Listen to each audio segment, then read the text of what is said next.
చంద్రబాబు నాయుడు గారి సర్కార్ అధికారంలోకి వచ్చిన తర్వాత వాళ్ళు పూర్తిగా మద్యం మీద ఎంత పాసిబుల్ అయితే అంత జనానికి తాగించి మన గల్లడబ్బేమని నింపుకుందాం అని చెప్పి చేస్తున్న ప్రయత్నాలు నిజం చెప్పాలంటే వెగుడు పుడుతూ ఉన్నాయి. ప్రభుత్వమే దగ్గరుండి మరి ప్రజలతో మద్యం తాగించే విధంగా, మద్యం తగ్గించే విధంగా ప్రభుత్వాల ఆలోచన ఉండాలి. మద్య వినియోగం ఇవి పెంచుతూ ఉన్నారు. ఇదేమి దూరమో ఈ చిత్రాలు మనకు అర్థం కాదు. చంద్రబాబు నాయుడు సర్కార్ వచ్చిన తర్వాత 99 రూపాయలకు క్వార్టర్ ఇస్తామన్నారు, ఏదో ఇస్తున్నారు అర్థమైంది. మిగతా అంతా చెలువుడికి రేట్లే ఉన్నాయి, రేట్లు బాగానే ఉన్నాయి. కానీ క్షేత్రస్థాయి వరకు బెల్ట్ షాపులు ఎక్కడ చూసినా విచ్చలవిడిగా వాటిని వ్యతిరేకించుకుంటూ జనాలు నిరసనలు వ్యక్తం చేస్తున్న ఎవడూ పట్టించుకోవట్లేదు. ఎందుకంటే అందరూ విచ్చలవిడిగా డబ్బులు పెట్టుకొని తెచ్చుకున్నారు. బెల్ట్ షాపులు, లిక్కర్ షాపులు, మొత్తం ఇది ఒక సిండికేట్ కదా, భయంకరమైన దోపిడీ కదా. దీంట్లో మళ్ళీ రకరకాల పాలసీలు తీసుకొని వస్తారు.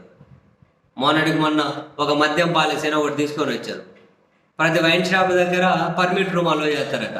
ఎందుకంటే రోడ్ల మీద తాగుతూ ఉంటే లా అండ్ ఆర్డర్ సమస్య వస్తుందట. అందుకని వెనకలు తాగుతారు. వెనకలు తాగి వాళ్ళు ఏమన్నా అంతరిక్షంలోకి పోతారా, రాకెట్లు వేసుకునే వాళ్ళు. మళ్ళీ వెనకలు తాగినా రూమ్లు తాగినా బయటకు రావాల్సిందే కదా. తాగిన వాళ్ళు రోడ్ల మీద పోతే ఇంక వచ్చేదాన్ని లేనిపోయిన సమస్యలే వస్తాయి కదా. ఏందో చెబుతూ ఉంటారు వాళ్ళు, చెబుతూ ఉంటారు, మనం వింటూ పోతూ ఉండాలి. ఎందుకంటే నీతులు వాళ్ళు మాత్రమే చెబుతారు. ఆ బ్యాచ్ చెబుతారు నీతులు గట్టిగా. లిక్కర్ వినియోగం తగ్గించండి అయ్యా స్వామి, పెంచుతూ పోతున్నారు. అండ్ ఇదొకటి. అండ్ ఇప్పుడు బార్లు ఎవరైతే ఉంటారో మద్యం వ్యాపారులు, బార్ల పేరుతో మద్యం వ్యాపారం చేసేవాళ్ళు, వాళ్ళు ఇప్పుడు ఒక కీలక నిర్ణయం తీసుకొని మీకు అసలు ఈ ప్రభుత్వం అన్న కొత్త బార్ పాలసీ తెచ్చింది.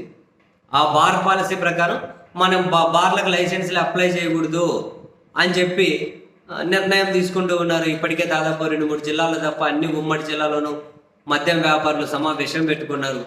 ప్రభుత్వం తాజాగా తెచ్చినటువంటి బార్ పాలసీ ఏదైతే ఉందో దాన్ని వాళ్ళు వ్యతిరేకిస్తున్నారు. ఆ బార్ పాలసీలో ప్రధానమైనవి ఏమన్నా ఉన్నాయి.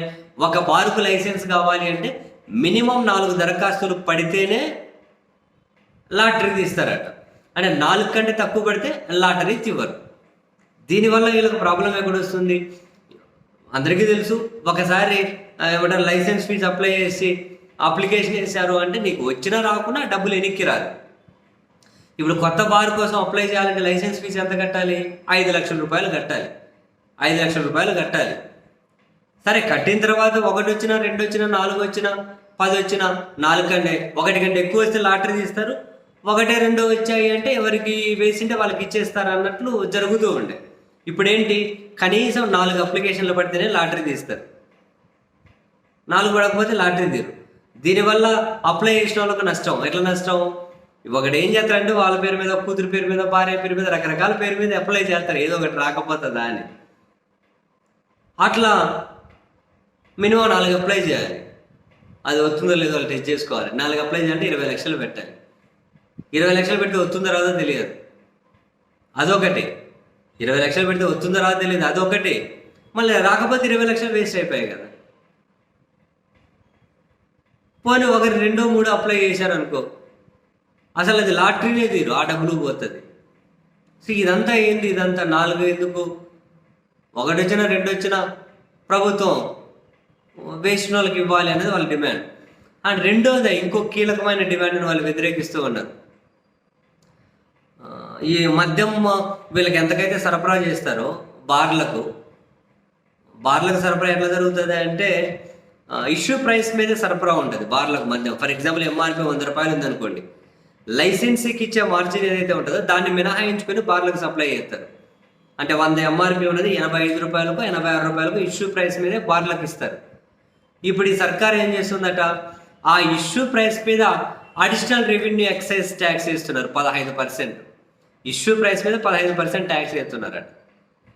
సో దాన్ని వీళ్ళు వ్యతిరేకిస్తూ ఉన్నారు. అందుకని కొత్త వాళ్ళు ఎవరైనా వేస్తే వేసుకొని మనమేం అడ్డు చెప్పకూడదు. మనం మాత్రం అసలు దరఖాస్తులే చేయకూడదు, అప్లై చేయకూడదు అని చెప్పి మద్యం వ్యాపారులు సమావేశాలు పెట్టుకొని నిర్ణయాలు తీసుకుంటూ ఉన్నారు. మరి ప్రభుత్వం వెనకడిగేస్తుందా, వాళ్ళు వెనకడిగేస్తారా, లేకుంటే కొత్త వాళ్ళు వచ్చి ఈ వ్యాపారాల్లోకి వస్తారా, ఏం జరుగుతుందో తెలియదు.